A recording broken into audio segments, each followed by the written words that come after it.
नमस्कार दोस्तों, आज की इस वीडियो में हम समझने वाले हैं बैंक चार्ज पर जो हमारा जीएसटी आईटीसी होता है उसकी अकाउंटिंग हम कैसे करेंगे, किस तरीके से अपने बुक्स ऑफ अकाउंट में एंट्री करेंगे। यहाँ पर कई बार होता है कि बैंक हमें इनवॉइस ही नहीं देता, डायरेक्ट हमारे जीएसटी आर 2B में वो इनवॉइस रिफ्लेक्ट होता है, फिर भी यहाँ लोगों को कंफ्यूजन होता है कि हम इसकी आईटीसी कैसे क्लेम करेंगे। तो इसका सिंपल तरीके से प्रैक्टिकल वे में जैसे काम होता है उसी तरीके से हम समझने वाले हैं। मान लीजिए हमारा हर महीने बैंक चार्ज डेबिट हो रहा है, तो हर महीने डे वाइज हमारा बैंक चार्ज जिस तरीके से ट्रांजैक्शन होगी बैंक चार्ज डेबिट होगा।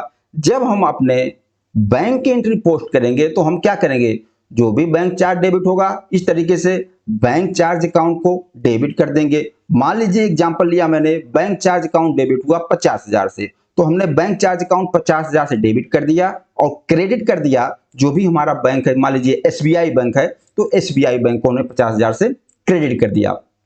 अब यह एंट्री पास करेंगे तो इस तरीके से जितनी भी एंट्री पास करेंगे वो सारा अमाउंट बैंक चार्ज के नाम जा रहा है। अब यहां पर देखिए बैंक चार्ज अकाउंट के नाम डेबिट अमाउंट टोटल 50,000 आ गया कि मैंने जो एंट्री पास किया। इसी तरीके से पूरे मंथ आप डे वाइज जितनी भी एंट्री करोगे बैंक चार्ज के नाम उतना अमाउंट आ गया। मान लीजिए 50,000 बैंक चार्ज नाम अमाउंट आ गया। अब महीने के जब महीना क्लोज हो गया फिर बाद में बैंक वाले इनवॉइस इशू करते हैं। इनवॉइस बनाया, उन्होंने मेल पे दे दिया, ले लिया, ठीक है। अगर मेल पे नहीं भेजा तो जीएसटी आर 2B में जब हम देखेंगे तो बैंक की इनवॉइस हमें जीएसटी आर 2B में रिफ्लेक्ट होगा। वहां पर हमें दिख जाएगा कितना टैक्सेबल वैल्यू है और बैंक वालों ने हमसे इतना जीएसटी चार्ज किया है, टोटल चार्ज। अब टोटल चार्ज तो 50,000 था, 50,000 हमने बैंक चार्ज के नाम डाल दिया। अब वहां से हमें अपनी आईटीसी लेनी है जो जीएसटी हमने बैंक को दिया है।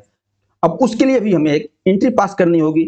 एंट्री कैसे पास करेंगे, जो भी हमारा इनपुट जीएसटी होगा, input C GST, input S GST या इनपुट आई जीएसटी, जो भी हमारी आईटीसी है, हम क्या करेंगे डेबिट कर देंगे। मान लीजिए इनपुट आई जीएसटी है हमारा, हम डेबिट कर देंगे इनपुट आई जीएसटी।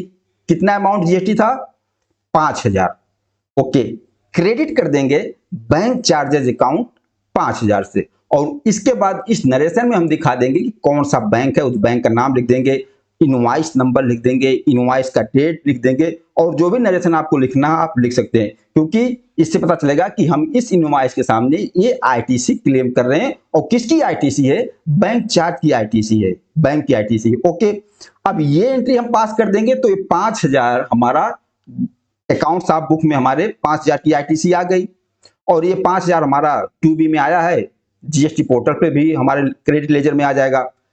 इसके बाद हमारा नेट बैंक चार्ज कितना बचा, 45,000 बच गया। कैसे, क्योंकि 5,000 हमने जीएसटी इस बैंक चार्ज से क्लेम कर लिया, क्योंकि हमने टोटल जब बैंक चार्ज के नाम डाला था तो 50,000। अब ये एंट्री पास कर दिया, 5,000 हमने अपनी जीएसटी क्लेम कर लिया इनपुट। अब नेट जो बैंक चार्ज हमारा खर्चे में जो एक्सपेंस में है 45,000।